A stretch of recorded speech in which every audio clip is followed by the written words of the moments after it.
Yang pertama ada tren percakapan di media sosial pasca demo yang terjadi mulai terlihat sejak tanggal 30 Agustus. Warganet banyak membahas soal perusakan Fasum setelah kasus kematian ojol Afan Kurniawan di tanggal 28 Agustus malam. Kemudian pembahasan semakin ramai di tanggal Senin 1 September yang membahas tentang tuntutan 17+8 yang digaungkan oleh berbagai kalangan. Data yang masuk tercatat ada 133.000 mention yang berasal dari 9.000 pemilik akun dari berbagai kalangan menciutkan hal serupa. 99% mention berasal di media sosial X. Selanjutnya saudara, kita akan lihat perbincangan hal yang sama dari platform lain di luar X, di mana ada 69% masyarakat mengakses informasi soal demonstrasi lewat situs berita online. 4% mengakses lewat YouTube, 3% mengakses lewat Blue Sky, 6% lewat Instagram, 4% lewat Facebook, dan 14% lainnya lewat aplikasi Reddit. Kemudian saudara, kita juga lihat data dari top words atau kata-kata yang paling populer, di mana kata yang paling banyak diakses di media sosial adalah kata tuntutan dan tuntutan rakyat. Ada juga kata Indonesia, demonstrasi, pemerintah, 7 korban meninggal, ultimatum, dan berbagai kata lainnya yang masih berkaitan dengan aksi protes massa. Saudara, sedikitnya ada 50 hashtag atau tagar yang digunakan warganet untuk menciutkan berbagai hal soal tuntutan kepada pemerintah. Yang paling banyak digunakan adalah tagar Riset Indonesia. Jumlahnya saudara mencapai 2.133. Selanjutnya juga ada tagar demo DPR, kemudian demo, tagar warga jaga warga, tuntutan rakyat, dan tagar 17+8 tuntutan rakyat. Untuk membahasnya lebih lanjut, saudara sudah bergabung bersama Kompas TV, Ika Idris, Co-Director Monash Data and Democracy Research Hub. Selamat siang Mbak Ika dengan Bella di studio. Selamat siang Mbak Bella, jelas ya suara saya? Ya, jelas sekali Mbak Ika. Mbak Ika, ini kalau kita lihat tren di media sosial itu ada percakapan terkait demo. Makin ramai setelah kasus kematian pengemudi ojol ya, Afan Kurniawan. Bagaimana analisis Anda? Ya, memang kalau kita lihat dari percakapan publik itu kan ramai sejak 2 minggu yang lalu gitu ya, dan di puncaknya adalah minggu kemarin. Dari minggu kemarin ke minggu ini sebenarnya tren percakapan jauh sudah turun. Kalau minggu lalu itu sampai 11 juta, 12 juta percakapan gitu ya, minggu ini sudah turun di ratusan ribu. Utamanya memang terkait dengan kata kunci yang tadi. Nah, emosi warga juga di NAT gitu ya, itu sudah jauh berubah. Jika di minggu yang lalu itu dominasi emosinya adalah marah, antisipasi terkait dengan kerusuhan dan demonstrasi gitu ya. Ada juga yang takut dan ada juga yang sedih akibat tewasnya Afan gitu. Namun di minggu ini kita sudah lihat emosinya itu banyak bentuknya adalah harapan gitu ya. Walaupun masih ada juga sedih dan marah. Tagar-tagar pun seperti tadi yang sudah disebutkan itu sebenarnya jauh berbeda di minggu kemarin, di mana minggu kemarin itu tagar-tagarnya didominasi memang terkait dengan polisi dan DPR, seperti tagar polisi pembunuh rakyat, polisi pembunuh, atau polisi musuh bersama gitu ya, bubarkan DPR.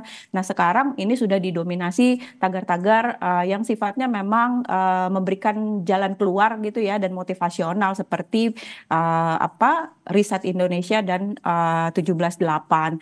Namun kalau kita lihat memang masih ada juga percakapan terkait dengan perusakan fasilitas umum oleh provokator ya. Dan di sini kalau kita lihat topik-topik percakapan itu memang masih terkait dengan disayangkan terjadi perusakan fasilitas umum, lalu dikaitkan dengan aksi provokator.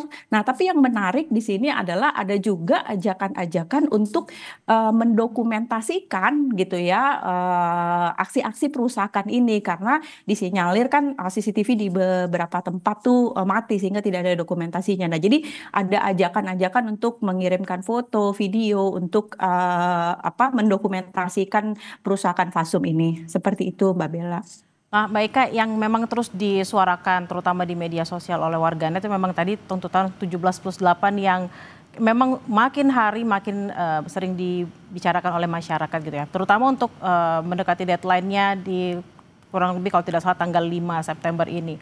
Nah, mendekati deadline ini seperti apa analisisnya Mbak? Pembahasannya apakah ada yang bergeser dari 17+8 itu? Apakah memang lebih mendalam lagi pembahasannya? Ya, jadi 17+8 ini selalu muncul bersamaan dengan kata kunci seperti tuntutan warga, demand gitu ya, itu selalu muncul. Nah, tuntutan rakyat, tuntutan itu yang muncul dengan 17+8. Jadi nggak semua pakai 17+8 ini sebenarnya. Nah, ini makin ramai, ini momentum penting karena ada 17 tuntutan yang harus dipenuhi dalam 1 minggu. Tapi kalau kita lihat, ini sebenarnya framingnya sudah masuk ke dalam framing-framing motivasional.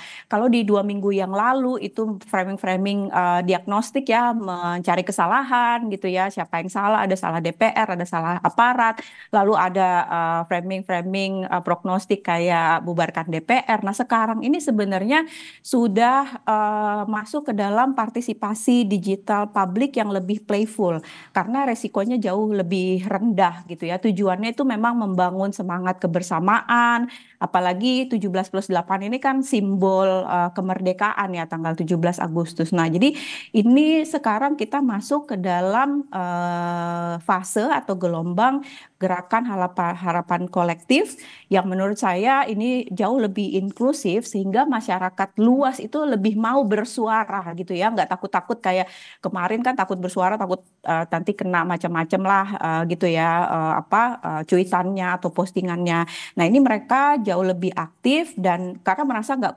konfrontatif gitu, terlihat juga ini sebenarnya lintas segmen. Jadi menurut saya sejauh ini netizen merasa gerakan ini gerakan kolektif yang seru dan bermakna gitu ya, apalagi ada ajakan untuk misalnya ganti foto, ganti warna foto dan segala macam gitu.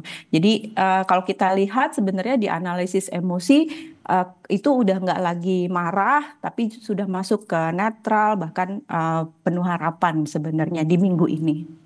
Oke, baik. Lalu kemudian yang juga jadi pertanyaan banyak orang sebenarnya, terutama mungkin orang-orang yang senang nge-tweet atau berkomentar di media sosial itu ya. Sebenarnya cuitan di media sosial ini berdampak langsung nggak sih dengan kebijakan pemerintah? Jangan-jangan udah nge-tweet panjang-panjang nggak didengar juga gitu. Nah, satu tweet itu tentu juga akan berpengaruh ya, karena satu tweet itu akan jadi 10 tweet, akan jadi 100 tweet, akan jadi ratusan ribu tweet gitu ya. Akhirnya akan jadi trending topik dan memberikan pressure sebenarnya kepada pemerintah. Tapi kalau kita lihat di sini apalagi menjelang deadline, ini suasananya sekarang nih jauh lebih positif sebenarnya. Sehingga tapi pemerintah jangan terlena dulu ya. Justru lebih positif tapi audiensnya itu jauh lebih luas gitu ya, dan menurut saya ini memberikan tekanan politik dengan cara yang lebih konstruktif. Nah, tentu kita harus terus mempost gitu ya, memberikan tekanan, memberikan gaung pada gerakan ini.